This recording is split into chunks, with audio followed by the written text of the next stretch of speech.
महायुतीमध्ये विधान परिषदेची रायगडची जागा आता अखेर कुणाच्या वाट्याला गेली आहे हे समजलंय।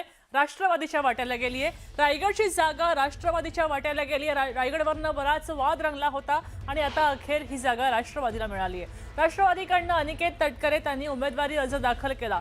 तटकरेंचा अर्ज भरण्यासाठी स्थानिक शिवसेनेचे नेते आमदार उपस्थित होते। रायगडच्या जागेसाठी शिवसेना आणि राष्ट्रवादीमध्ये जोरदार रस्सीखेच सुरू होती आणि शिवसेनेकडनं महेंद्र दळवींची मुलगी जुईली जुईकर हिनंही अपक्ष म्हणून उमेदवारी अर्ज भरला। मात्र उपमुख्यमंत्री एकनाथ शिंदे यांनीही महेंद्र थोरवे, महेंद्र दळवी, भरत गोगावले यांना नंदनवन या निवासस्थानी बोलावलं आणि महायुतीचा धर्म पाळण्याचे आदेश दिले। मात्र आता महेंद्र दळवींची मुलगी जुईली जुईकर ही अर्ज मागे घेणार आहे का हे पाहणं महत्त्वाचं आहे। 100% आलबेल महायुतीमध्ये होतं। फक्त एवढंच होतं की फॉर्म्युला काय असावा। फॉर्म्युला हाच झाला की सीटिंग गेटिंग हे महत्त्वाचं झालं आणि ज्या सीट सीटिंग गेटिंग नाही आहे किंवा ज्या सीट ओपन्स आहे त्या सीटमध्ये त्या मतदारसंघाची सर्वात जास्त सदस्य संख्या कोणाकडे आहे, मतदारसंख्या कोणाकडे आहे या आधारावर संभाजीनगरचा निर्णय झाला, या आधारावर इतर निर्णय झाले आणि त्यामुळे ते सर्वांना मान्यच होतं। काही वेळेला राजकीय संघर्ष हा होत असतो, पण त्याच्यातून ज्या वेळेला महायुती म्हणून एनडीए म्हणून बळकट करण्याची प्रक्रिया देशपातळीवरती राज्यपातळीवरती होते आणि देशातल्या शीर्षस्थ नेतृत्वाबरोबरीत राज्यातल्या प्रमुख या 3 नेत्यांचं सुद्धा तीच भूमिका राहते। त्यावेळेला काही ठिकाणी कमी अधिक असेल त्याच्यावरती चर्चेअंती पडदा टाकणं अत्यंत आवश्यक असतं। ती भूमिका काल त्या ठिकाणी घेण्यात आली। महायुती म्हणून आपल्याला आगामी कालावधीमध्ये वाटचाल करायची आहे अशा संदर्भातल्या सूचना त्यांनी त्या ठिकाणी दिल्या।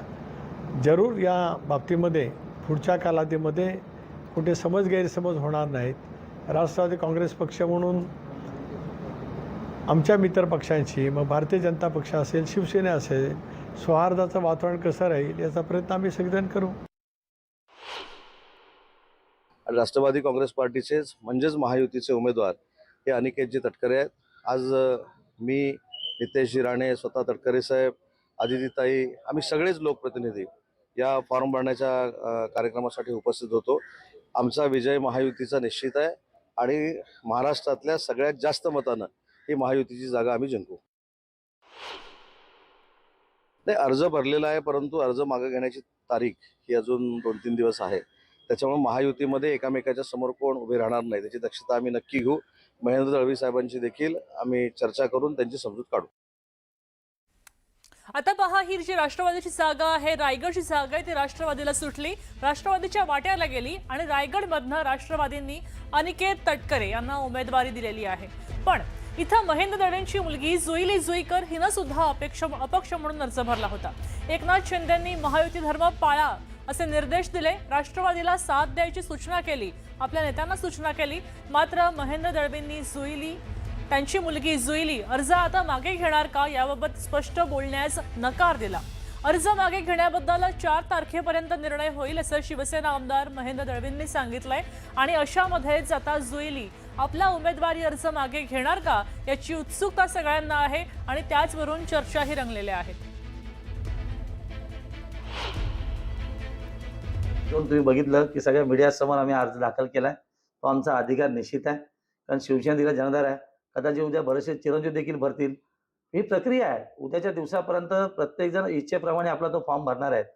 पण 2 आणि 3 तारखेला मग महायुतीचे वरिष्ठ नेते, मुख्यमंत्री असतील, दोन्ही उपमुख्यमंत्री असतील, याच्यामध्ये संवाद चर्चा होऊन मग कुठली सीट कोणाला द्यायची आहे ही चर्चा झाल्यानंतर उमेदवारी फायनल होईल।